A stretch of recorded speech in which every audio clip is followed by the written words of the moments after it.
Contract signed by Kirk Cousins. He gets a standard 4-year rookie deal. 2016, 2017, he gets the franchise tag by the Washington football team, right? Fully guaranteed. Then he signs the deal with the Vikings, the 3-year deal.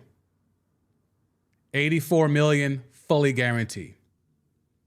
He gets an extension for 2 more years. $66 million more, fully guaranteed. Then they just re-upped him again for this year. $35 million, fully guaranteed. Kirk Cousins has never, outside of the rookie deal, which has some slight funny money in it, but is mostly guaranteed, but on a lower scale, obviously, he has never had a contract that wasn't fully guaranteed since his rookie deal.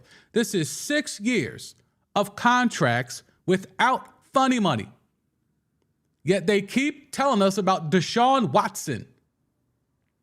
Now, granted, the franchise tag is fully guaranteed, and Lamar will have the same options with the 32.4 this year.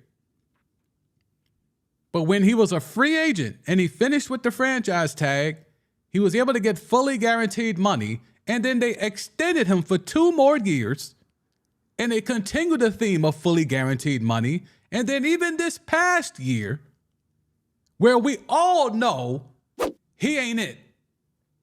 You could have fooled yourself into thinking at 2018, all right, let's see what he's got once he's been handed the keys.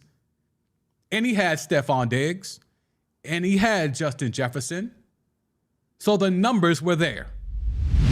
The wins, the playoff wins weren't necessarily there, but the stats were there. The record was there.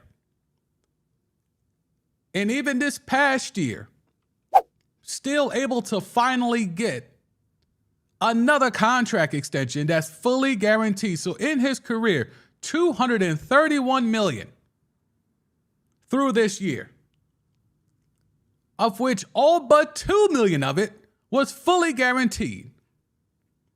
In his career as a starter, 72-63. You can do the math here. That's 53% as a starter. 1 playoff win in 8 years. 1. 8 years. 1 playoff win. Yet, he keeps getting fully guaranteed money. Now let's go down to Lamar. Standard 4-year rookie deal. The option's been exercised. That's the tag. We don't know if he's going to get the franchise tag for the next 2 years like Kirk Cousins, or he's going to do a long-term deal. But the comparisons through their first 61 starts, Lamar has started 61 games. So they both got 61 starts, okay?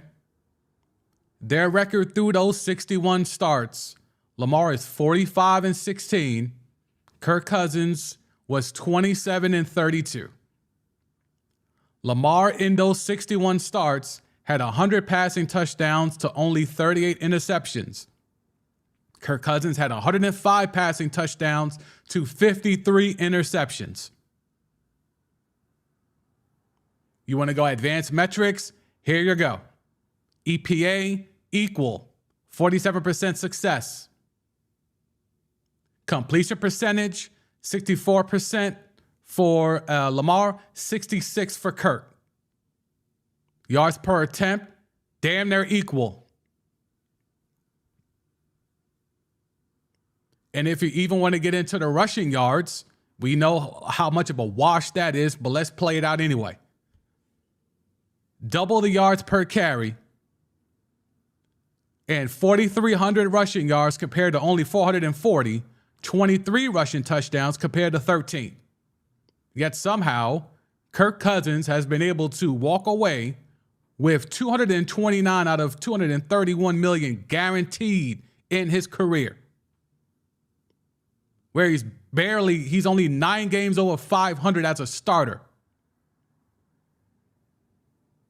with 1 playoff win. So all the stuff that they criticize Lamar about, they somehow find a way to critique him, even though he has won 45 out of 61 games. They find a way to make that a negative. Only in this argument is winning football games a problem.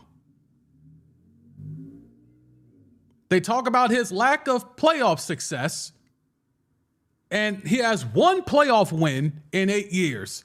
Lamar Jackson has one playoff win in less years.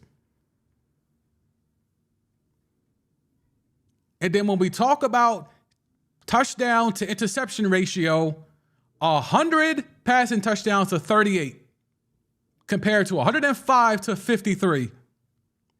Lamar has a better ratio. Advanced analytics equal completion percentage, negligible difference.